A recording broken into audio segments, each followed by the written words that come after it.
Привет, я Ксюша, и в сегодняшнем видео мы будем подводить мои книжные осенние итоги. Сегодняшнее видео обещает быть достаточно длинным, все потому, что мне надо закрыть даже три больших блока.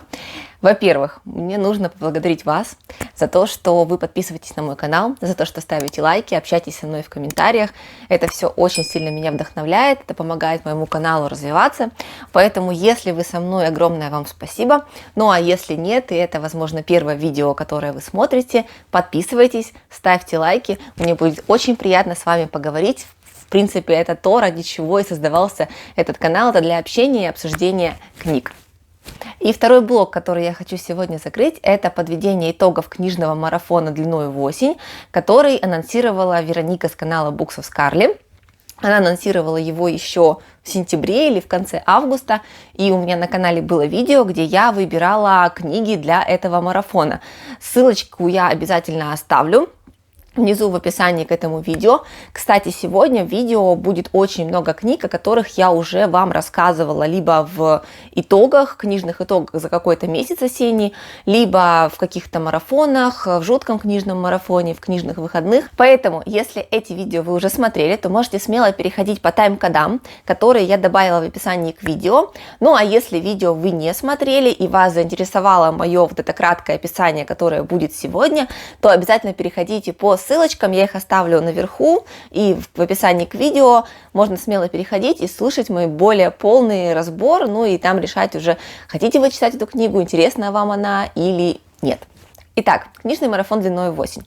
Вероника анонсировала 9 книжных тем, под которые подходит, в моем случае подошло 11 книг, потому что первая тема подразумевала под собой серию книг. И первая тема марафона называлась «Главная книжная серия осени». И тут Вероника предлагала нам взять маленькую серию книг, 2-3 книги, которые можно начать и закончить за осенний период. И я взяла Кима Стэнли Робинсона и его калифорнийскую трилогию. Я сейчас покажу вам 3 книги. Но на самом деле в рамках марафона я прочитала только 2 из них, первую и вторую, но опять же это был мой осознанный выбор. Книги мне не очень понравились, я сейчас объясню почему, поэтому 3-ю книгу я, скорее всего, дочитывать не буду. И сейчас расскажу вам о своих впечатлениях. Первую книгу «Дикий берег» я прочитала еще в октябре, поэтому мои более полные эмоции насчет чтения этой книги можно посмотреть в описании к этому видео, там будет ссылочка на прочитанное октября. Не буду сейчас останавливаться на этой книге. Я сразу перейду ко второй книге, к «Золотому побережью». Вообще, если вы не смотрели мой анонс участия в марафоне длиной в осень, то повторюсь, что вся калифорнийская трилогия Кима Стэнли Робинсона – это 3 не связанные между собой книги, которые объединены только местом действия. Это округ Оранж в штате Калифорния. И в каждой из них описан свой вариант развития будущего. И вот во второй части, которую я прочитала в ноябре, в «Золотом побережье» нам покажут мир, в котором победил технологический прогресс. То есть здесь все калифорнийские города, все калифорнийское побережье было объединено в один большой мегаполис с небоскребами, между которыми проложены аутопии. Это такие Потому что я запинаюсь. Это такие сверхскоростные шоссе, по которым движутся самоуправляемые автомобили.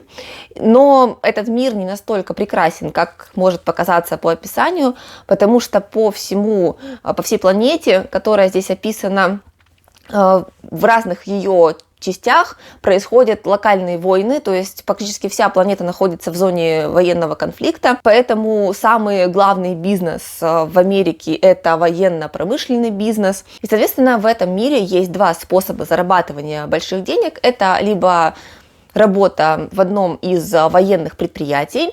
И второй вариант – это производство и продажа все новых и новых наркотических средств. И наш главный герой Джек, если в первой части герой был подросток, в книге «Дикий берег», то здесь это молодой человек, ему, по-моему, 28 лет. Он со своими друзьями живет вот в этом мире. У Джека как раз-таки отец работает на одном из военных предприятий, и у Джека по этому поводу с отцом есть некий конфликт. То есть он считает, что его отец один из виновников того, что происходит в мире, того, что в мире происходят войны. И Джек общается со своими друзьями, они все как будто бы не имеют цели в жизни, работают на нелюбимых работах, все их существование – это пьянки, вечеринки, новые девушки, новые наркотики. И вот он постоянно находится в этом полунаркотическом состоянии, не видит перед собой цели. И вот на одной из вечеринок он знакомится с неким Артуром, который участвует в диверсионной группе, то есть его группа как раз-таки борется с военными предприятиями путем проведения там каких-то взрывов, грабежей, ну и прочей подрывной работы. И Джек видит в этом смысл своей жизни, он присоединяется к этой группе, несмотря на то, что в одном из предприятий, где они планируют свои операции, работает его отец. Он присоединяется к группе, но вскоре понимает, что цели этой группы не такие уж и благородные, как кажется на первый взгляд. И мне эта книга, я сразу скажу, не понравилась, несмотря на то, что по описанию, казалось бы, она должна быть невероятно интересной, захватывающей. Но по сути, как и в первой части, как и в книге «Дикий берег», здесь очень мало действия. Здесь очень много размышлений, здесь очень много рефлексий по поводу ушедшего мира. Люди живут в этих каменных джунглях, у них нет цели, они потеряны, потеряна молодежь. В общем, вот много очень размышлений, много очень каких-то вздыханий, я бы назвала это так, автора по поводу того, насколько это плохо, но действия здесь практически нет. Да, его больше, чем в первой книге, книга сама по себе мне показалась сильнее, но в любом случае мне было читать скучно. Что здесь интересно? Интересно то, как Ким Стэнли Робинсон, а книга была написана в 80-е годы, показывал современный мир. Почему я говорю современный? Потому что действие романа происходит в 2027 году. То есть практически для нас это уже настоящее. Для Кима Стэнли Робинсона это было далекое будущее, для нас это вот сегодняшний день. И есть моменты, которые очень сильно перекликаются, да, с нашим временем. Здесь, например, есть описание машин, которые едят сами по себе, да, для них не нужен водитель. Но здесь практически все автомобили такие. И мы знаем, что в наше время уже такие машины разрабатываются, они уже есть. Но, с другой стороны, здесь, например, до сих пор идет речь о том, что существует Советский Союз, и он до сих пор воюет с США. При этом есть очень странные вещи, то есть, например, наши друзья, вот Джек со своими друзьями, наши главные герои, они решают путешествовать по миру, и в одном из этих путешествий они посещают Советский Союз. Причем, несмотря на то, что США воюют с Советским Союзом, почему-то никаких визовых разрешений для поездки в эту страну нет. И более того, Советский Союз описан очень странно. Он описан не так, как будто бы... не так, как может написать, например, человек, который жил в 80-е годы. И в то же время это не Россия, так как видим мы ее сейчас. Это вообще какое-то безликое государство, и если бы не название городов и не название страны, можно было вообще бы не понять, что автор описывает Россию или Советский Союз, то здесь вы ничего такого не увидите. Мне было непонятно, это казалось как-то наивно и как-то плоско, что ли. Но в любом случае необычно и интересно, что здесь об этом тоже упоминается. И еще интересна связь этой книги с первой частью, с «Диким берегом». В плане, во-первых, имен героев. Здесь тоже есть герой, которого зовут Том. В первой части был старик Том, который рассказывал молодым людям о том, как жила Америка до катастрофы. И здесь тоже дядя одного из героев Том, человек, который находится при смерти, тоже достаточно уже такой возрастной, рассказывает своему племяннику о том, как жила Америка до того, как победил технологический прогресс. Это интересно. И кроме того, первая и вторая книга начинаются практически одинаково. Начинаются они с того, что наши главные герои решают провести раскопки и раскопать некие свидетельства старого мира. В первом части это, по-моему, было старое кладбище, а в Золотом побережье они раскапывали, по-моему, школу, пытались раскопать старую школу.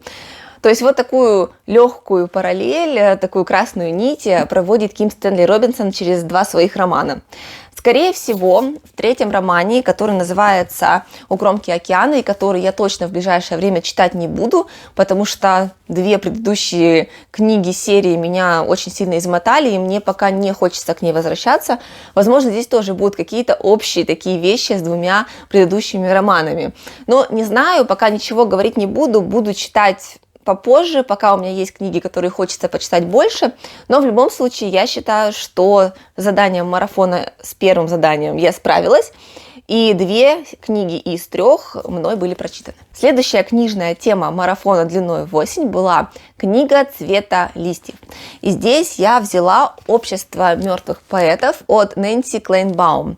Здесь на обложке, это кинообложка, и это неспроста, что здесь изображен Робин Уильямс, именно кадр из фильма, потому что «Общество мертвых поэтов» — это изначально фильм, и книга написана по сценарию к этому фильму. Поэтому, если вы смотрели кино, то, наверное, книгу можно уже не читать, хотя здесь немножко отличается окончание. Вот в фильме и в книге конец немножко разный, хотя посыл и смысл одинаковый. Я посмотрела фильм буквально вот на днях, и он меня очень сильно впечатлил, поэтому я очень советую, что фильм, что книгу. Речь пойдет про молодого учителя словесности, который приходит работать в такую чопорную американскую школу, которая живет, так сказать, по 4 правилам. Это традиция, честь, дисциплина и совершенство. И практически все мальчики, а это мужская школа, мальчики, которые здесь учатся, они из богатых семей, но при этом их родители, многих из них, они абсолютно не занимаются своими детьми. То есть для них самое главное, чтобы их ребенок закончил эту школу, поступил в престижный вуз, а что у этого молодого человека на душе, им на самом деле все равно. И поэтому многие из них, они такие зажатые, закрытые, они живут по каким-то правилам, и приходит учитель, который просто полностью меняет их представление о мире. Он говорит им о том, что самое главное – это не то, чтобы хорошо учиться даже, самое главное – это научиться думать своей головой и делать самому выводы. И вот этой свободе мышления, свободе, вообще внутренней свободе он их учит. И, естественно, он становится им другом, он становится им наставником, настоящим наставником, а для многих из них он как будто бы даже заменяет отцов, с которыми эти молодые люди не слишком ладят. И несмотря на то, что здесь очень маленький объем книги, здесь всего лишь 234 страницы, при этом тут очень большой шрифт. Кстати, у меня вот здесь закладкой была бейсбольная карточка, настоящая американская бейсбольная карточка.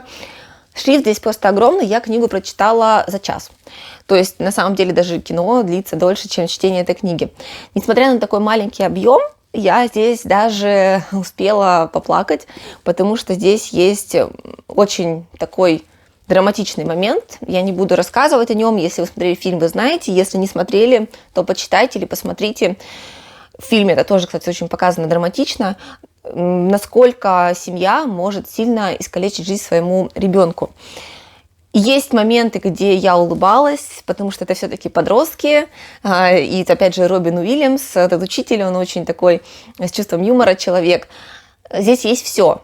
И я буду дальше рассказывать про книги, которые занимают гораздо больший объем, но, тем не менее, они не дали мне таких эмоций, как дали эти 234 страницы текста.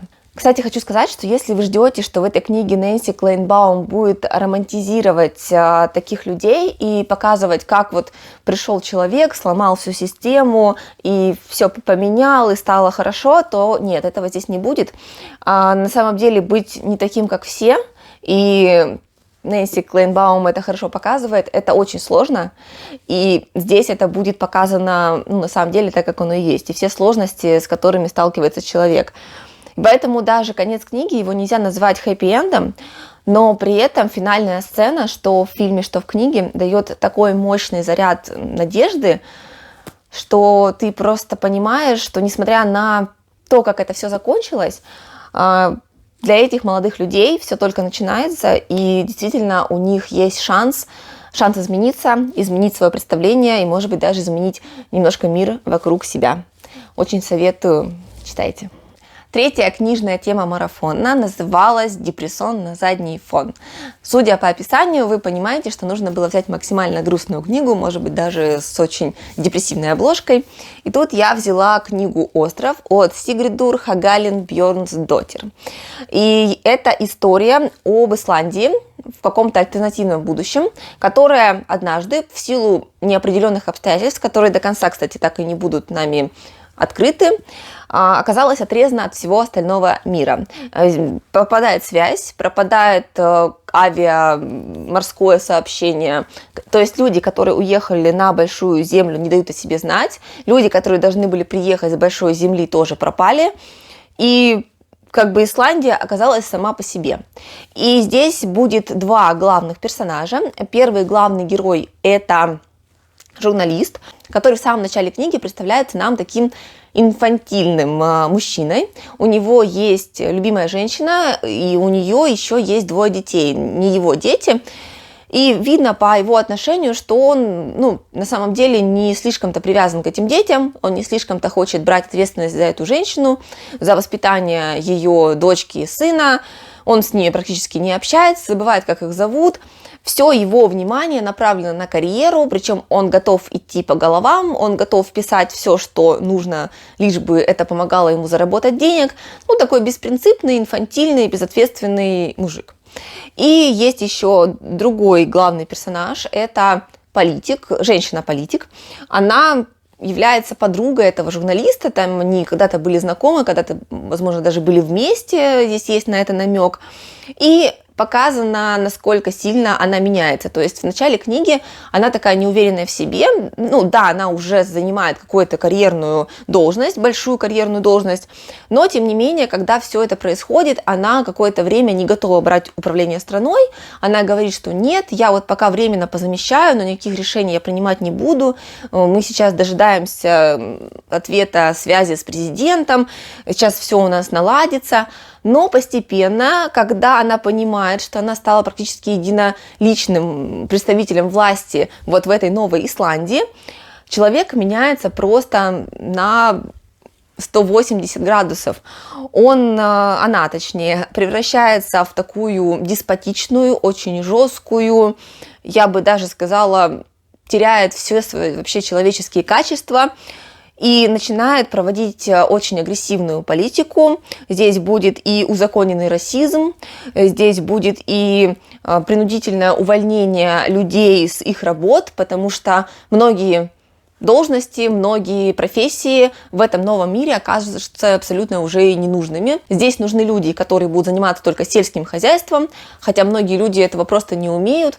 И более того, правительство посылает специальные группы, они называются, по-моему, спасатели, но, по сути, это как пожарные у Рэя Брэдбери, они никого не спасают, они, наоборот, забирают все то, что смогли вырастить или как-то произвести эти несчастные люди. И мы также наблюдаем здесь изменения в нашем первом главном герое, в журналисте, когда в начале книги он пишет заказные статьи просто потому, что это обеспечивает ему карьерный рост, и как постепенно он, понимая, что происходит с его близкими, что происходит в этой стране, и как далеко зашла его подруга-политик, как он меняется, как он переосмысливает свои ценности, это тоже очень классно показано. Мне книга понравилась, она интересная. Это антиутопия. Если вы любите антиутопию, обязательно читайте.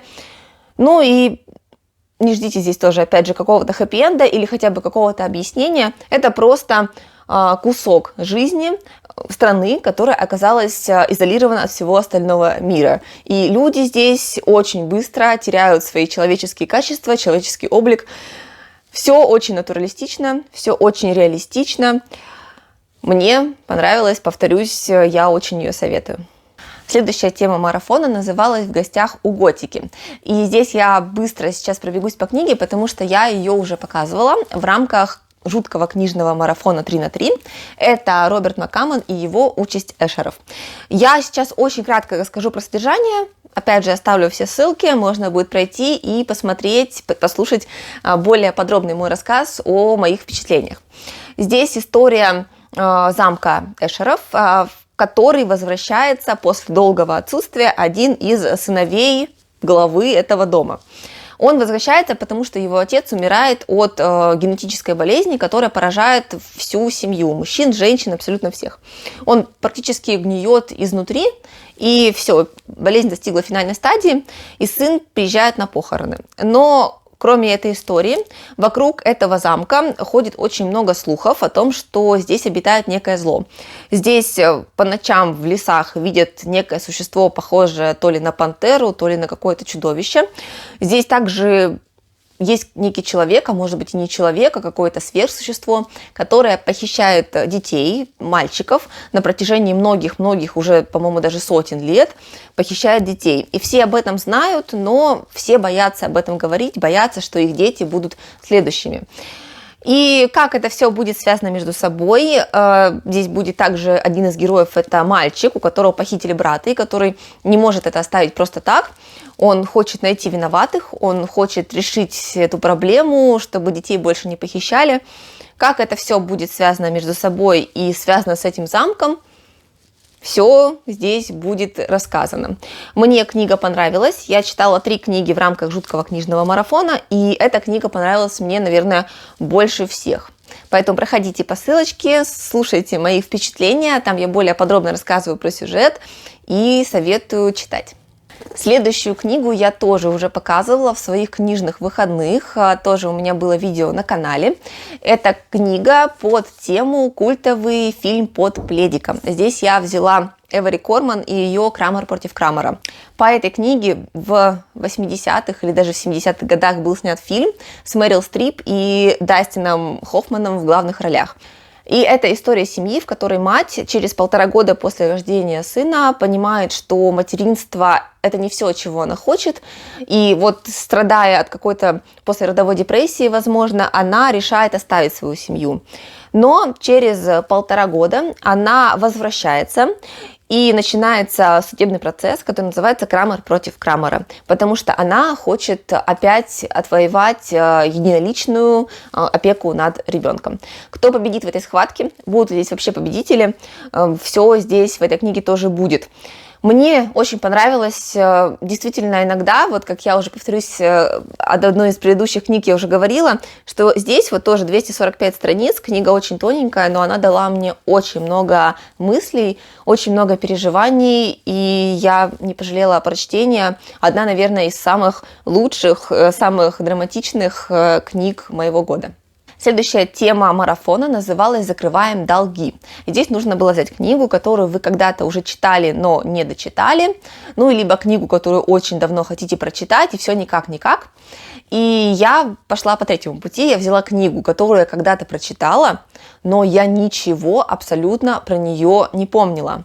И это Себастьян Жапризо и его «Убийственное лето». Тоже я уже рассказывала про эту книгу в прочитанном сентября.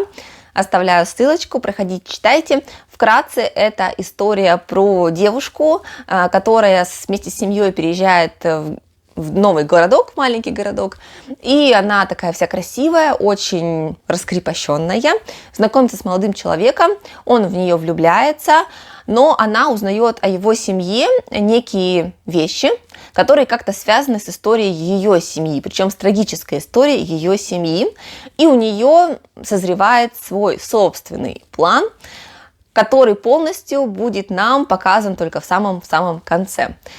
Книга мне понравилась, хотя, наверное, это не самая интересная и не самая лучшая книга у Жапризо, на мой взгляд, но, тем не менее, достаточно достойная. И если вам хочется вот такого легкого, увлекательного чтива, например, где-то в отпуске, книгу надо читать, конечно, летом, потому что там все действие происходит в теплое время года, то, в принципе, с ней можно ознакомиться. Следующая тема марафона называлась «Книга-загадка». Это книга, о которой вы практически ничего не знаете, кроме, возможно, какой-то легкой аннотации, обложки и автора. И я взяла здесь новинку, это Тана Френч и ее «Искатель». Я очень люблю детективы Таны Френч, они такие социально-психологические триллеры, да, я даже не сказала бы, что это детективы в таком классическом понимании этого слова. У нее в сюжетах всегда очень много именно социальной такой подоплеки, каких-то размышлений. И в «Искателе» речь пойдет про полицейского, который решает уйти с работы, то есть уйти на пенсию и приехать в маленький ирландский городок, я бы даже сказала, в ирландскую деревушку, и там он ремонтирует дом и вот живет такой тихой сельской жизнью. Но вся его тихая сельская жизнь однажды меняется, потому что к нему на порог приходит ребенок, который просит помочь найти его пропавшего старшего брата. И полицейский втягивается в это расследование, и это полностью меняет его представление и об этой деревне, и об этом сообществе, и о многих даже близких людях, которых он встретил там. Я тоже про эту книгу уже подробно рассказывала в прочитанном сентября. Книга очень классная. Я вот потом позже расскажу еще про одну книгу, которую читала уже без всяких марафонов, просто в ноябре. И эти книги, на мой взгляд, очень сильно связаны. Поэтому, если вам нравятся такие социальные истории, то вот обратите внимание на «Искателя» и еще на одну книгу, о которой я расскажу немножечко попозже. Следующая тема марафона называлась «Классика не ждет». И это та тема, которую я успешно провалила. И дело не в том, что я не хотела читать классику, просто я сделала такой небольшой реверс. Я поменяла одну книгу на другую. Изначально я планировала читать Михаила Шолохова, его «Поднятую целину». Но мы знаем, что в ноябре исполнялось 200 лет со дня рождения Федора Михайловича Достоевского, и я решила почитать что-то из творчества как раз-таки этого автора, и взяла «Братьев Карамазовых». Я про эту книгу рассказывать не буду, потому что, во-первых, я еще ее не дочитала. Я прочитала ее ровно наполовину, и мне сложно. Я потом в прочитанном за декабрь, наверное, постараюсь ее дочитать и рассказать вам, почему мне сложно. Дело не в языке автора, тут, наверное, больше в сюжете. И поэтому «Поднятую целину» я не прочитала, а Достоевского не дочитала. Но «Поднятая целина», если вы смотрели мое видео о книжных планах, она есть у меня в планах на зиму. А вот Достоевского я планирую дочитать в ближайшее время и рассказать вам более подробно, потому что эта книга стоит того, чтобы о ней поговорить, наверное, в каком-то отдельном видео, хотя бы не в таком большом видео, как я снимаю сейчас. И последняя тема марафона называлась «Главная книга осени». И тут Вероника давала нам абсолютный простор для фантазии. Можно было взять абсолютно любую книгу, которую вы просто очень хотите прочитать.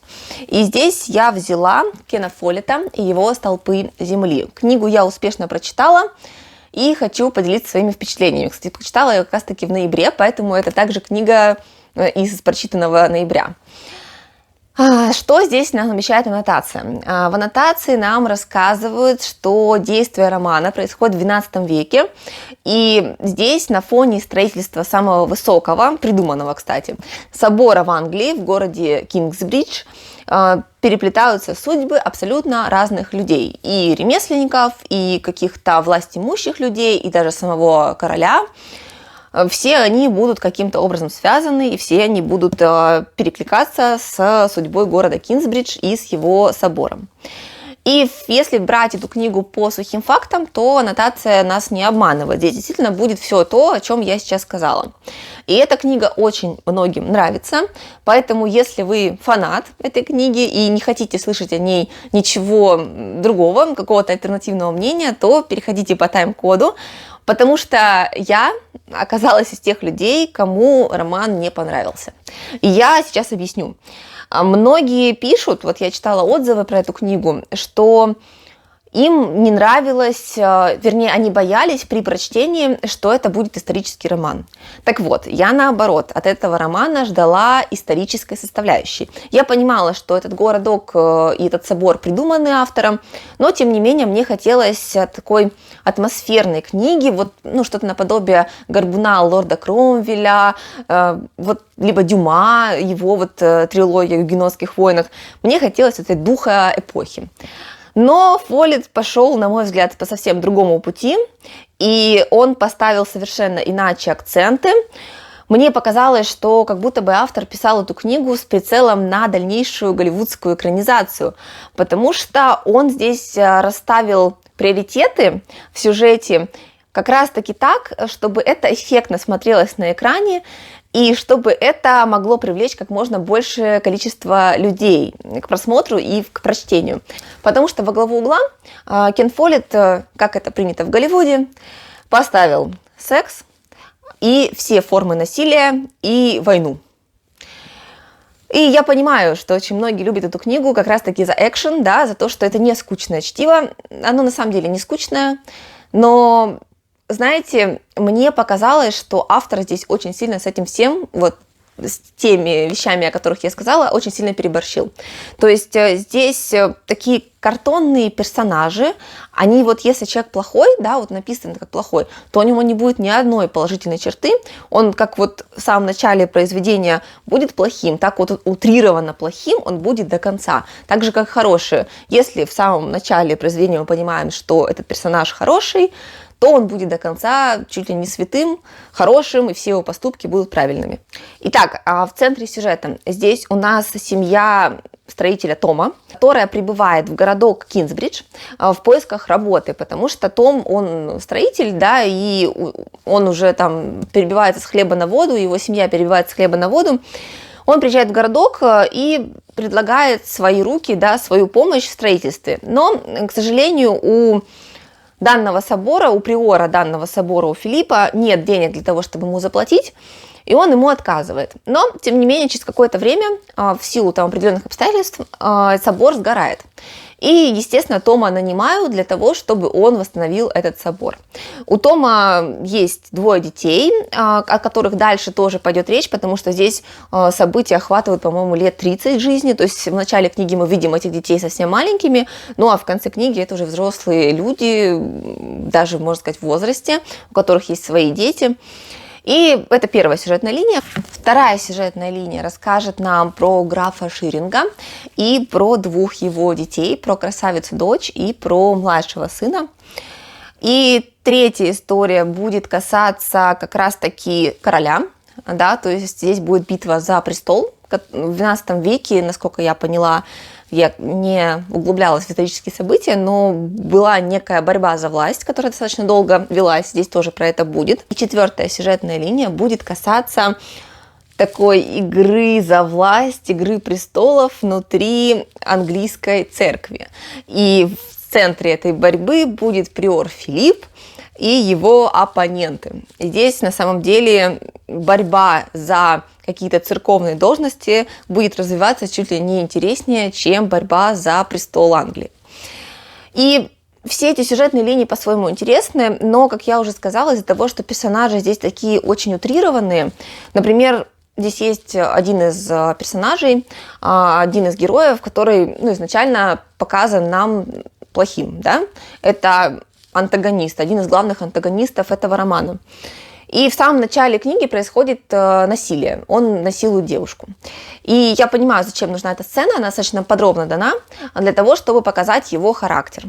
И это понятно. Но, к сожалению, на протяжении потом всей книги, когда будут нам рассказывать про этого человека, и когда он встречает какую-то другую девушку, здесь будет все время сцена насилия. И после 3-й такой сцены мне уже хотелось сказать: автор, Кен Фоллетт, камон, я поняла. Этот герой жена-ненавистник, подлец, мерзавец. Зачем ты мне уже говоришь про это одним и тем же способом 4-й раз? Мне было абсолютно непонятно. Причем здесь это доходит до абсурда. Чуть ли не когда он встречает пожилую женщину, там, старуху, тут тоже есть некий намек вот на такой... Насилия здесь нет, но есть некий намек на это. И, в общем, у меня возникало очень много вопросов, зачем здесь этого столько, потому что я уже поняла с самого начала, что из себя представляет этот персонаж. Ну и то же самое, например, здесь про какие-то чувства главных героев, то есть это там любовь, но каждый раз, когда про них будут рассказывать, про этих 2 людей, которые любят друг друга, книга начинает скатываться в такой банальный любовный роман. Будет рассказано, с каким желанием они смотрели друг на друга, как они там все содрогались, что там происходило с их организмами, и как они друг друга любили. Все вот в подробностях. И я тоже хотела сказать, что я уже поняла, что они друг друга любят, что между ними страсть, но зачем мне это рассказывать на протяжении всей книги каждый раз? непонятно. Короче, я от книги осталась не в восторге. Наверное, перестану уже про нее рассказывать, потому что многим она нравится, да, и вы сейчас подумаете, что книга плохая. На самом деле книга не плохая, просто она не для меня, и ждала я от нее совсем другого. Тем не менее, с Кеном Фоллеттом и с продолжением саги я хочу познакомиться. Может быть, только первый роман у меня такое впечатление оставит. И я еще хочу почитать у Кена Фоллетта более современные романы, те романы, которые написаны про наше время, потому что мне кажется, что те вещи, которые были здесь, в переложении на современный лад в наших реалиях, наверное, будут казаться более гармоничными, чем для описания исторических событий. Посмотрим. На авторе я крест пока не ставлю, буду знакомиться дальше. И мы, наконец, подвели итоги марафона, и последний блок, который я должна сегодня закрыть, это рассказать вам про прочитанные книги ноября, и тем самым закрыть уже свою книжную осень и перейти в зиму. И книга, которую я хочу вам рассказать следующим, это «Хребты безумия» Говарда Лавкрафта. Я эту книгу тоже читала в рамках книжного жуткого марафона, поэтому буквально пробегусь о ней в двух словах. Это история экспедиции, которая отправилась в Антарктиду, по-моему, или в Арктику, наверное, и там обнаружила остатки некой древней цивилизации. И в ходе своих исследований эта экспедиция понимает, почему цивилизация вымерла, что там происходило, с какими жуткими чудовищами они столкнулись. И более того, они не просто это начинают понимать, они это начинают переживать на собственной шкуре. Крутое произведение. Мне вообще понравилось, как пишет Лавкрафт. Единственное, что это повесть. Она небольшая, 300 страниц. Даже не 300, это вся книга 300 страниц. А сама вот эта вот повесть «Хребты безумия», вот она, кстати, я накрыла прямо на ней, она занимает половину этой книги, то есть страниц 150. Мне очень бы хотелось, чтобы «Хребты безумия» стала полноценным таким романом. Мне было бы очень интересно посмотреть более глубоко на этот мир. Но в любом случае сюжет здесь отличный, замечательный. Как пишет Лавкрафт, мне очень понравилось, и я советую, если вы вдруг любите этот жанр, но с его отцом еще не знакомы. Следующая книга тоже прочитана в рамках жуткого книжного марафона. Это «Элементали» от Майкла Макдауэлла. Книга, которую я разгромила в своем книжном марафоне, это был второй день чтения, потому что она обещала мне многое, а, к сожалению, дала не так уж и много. И здесь история про некое побережье, на котором стоят 3 роскошных особняка. 2 из них обитаемы, а 3 практически полностью засыпан белым песком. И на это побережье приезжают отдыхать аристократические семьи. Они приезжают туда на протяжении многих-многих поколений. И вот однажды после похорон матери семейства, одного из семейств, они приезжают опять же туда отдохнуть. И здесь в семье есть маленькая девочка, ее зовут Индия. Она очень любопытная, и плюс она занимается фотографией. И ей становится интересно, вот что же это за 3-й особняк, куда никто не ходит, и более того, про него никто не говорит, и почему он погребен под слоем песка. И она заходит в этот дом, начинает там фотографировать и видит на своих фотографиях как будто бы призраки людей, которые давным-давно умерли. Причем эти люди – это члены ее семьи. И она обращается к своей семье, говорит, что я вот видела такие необъяснимые события, непонятно, что это было. Ей отвечают, что да, на самом деле в этом доме живут призраки, но мы их не трогаем, а они не трогают нас, поэтому ты больше туда не ходи, и ничего с тобой не произойдет. И единственный человек, который может как-то ей что-то объяснить, этой девочке, и не только дать ответы, но и помочь, это служанка, темнокожая служанка, которая владеет как будто бы какой-то даже магией, да, вот такой бытовой магией. Я книгу не оценила. Я ее не оценила, потому что мне она не дала никаких ответов. У меня было много вопросов. У меня были вопросы, что это за призраки, как они там появились. Я даже не поняла, справились ли с ними люди или не справились. Я не поняла ничего, во-первых, а во-вторых, я не поверила в отношения, которые царят внутри этой семьи, да, внутри этих семей даже так, потому что мне это напоминало, знаете, какую-то постановку, как будто бы люди играют в семью. Я не могу это описать правильно, но это как будто какое-то варьете, то есть что-то все бегают, что-то там шутят, смеются, и вот этот какой-то юмор неуместный, он как будто не позволял мне проникнуть в ужасы, наверное, да, в готическую составляющую этого романа. Я думаю, что Майкл Макдауэлл не мой автор, не буду вас отговаривать от чтения, но, тем не менее, мне книга не понравилась. И закончить я хочу 2 книгами, о которых я еще абсолютно ничего не рассказывала. Во-первых, я прочитала книгу Криса Уитакера, или Уитакера. «Мы начинаем в конце». Это тот самый роман, тот самый триллер, который сейчас у всех на слуху, его очень активно пиарят, так сказать, да, и называют чуть ли не лучшим триллером года. Я его прочитала, это действительно очень достойное произведение, очень достойный роман и хороший триллер, но, к сожалению, я не могу разделить всеобщего восторга на этот счет, просто потому, что для меня этот роман был похож на много других романов, которые я читала до этого. И здесь очень много общих черт, например, с романами Таны Френч. Я вам рассказывала про книгу «Искатель» и сказала, что вот вернусь в конце к другому произведению. Вот роман «Искатель» и роман «Мы начинаем в конце» имеют столько общих черт, что мне иногда казалось, что это романы-близнецы. Несмотря на то, что, наверное, главный сюжет, главная завязка здесь разная. Но, тем не менее, так же, как и в «Искателе», в романе «Мы начинаем в конце» действие происходит в маленьком таком погибающем, загнивающем городке. Здесь, так же, как и в «Искателе», описана семья, неблагополучная семья, мать и ее 2 детей. И мать, так же, как и у Таны Френч, мать показана такой непутевой, которой нет дела до своих детей. Она не то чтобы их не любит, она их как будто бы любит, но не умеет это показать, она не умеет о них заботиться. Она все деньги, которые появляются, она пропивает, либо прогуливает.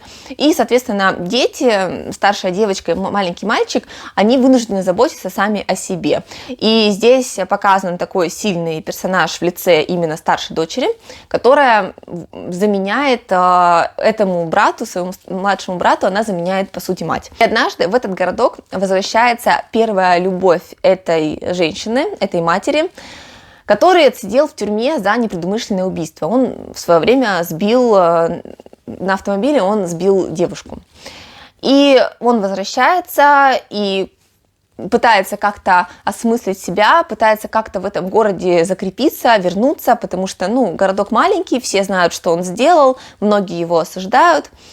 И он только возвращается, и буквально там на следующий день женщину, мать этих 2 детей, находит убитой. И сразу же, естественно, подозрение падает на вернувшегося, тем более, что у них есть какая-то история в прошлом, они любили друг друга очень сильно в школе, и он вернулся, он приходил к ней в гости, все это видели, все это знали, и его судят, потому что он как будто бы единственный подозреваемый. И постепенно эта история разворачивается история самого расследования. Более того, наверное, даже на первый план выходит не история расследования убийства, а то, как потом продолжают жить ее дети, особенно старшая дочь.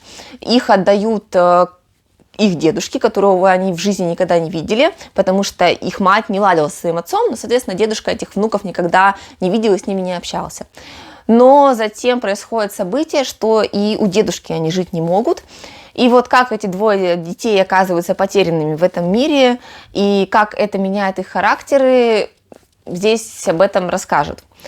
Мне книга понравилась, это хороший триллер, я повторюсь, просто он для меня не был каким-то знаковым, он ничем, на мой взгляд, не отличался от того же Empire Falls Ричарда Руссо, или от «Искателя» Таны Френч, или от многих других книг, которые сейчас очень любят писать на тему жизни в маленьких, уже, наверное, загибающихся городках.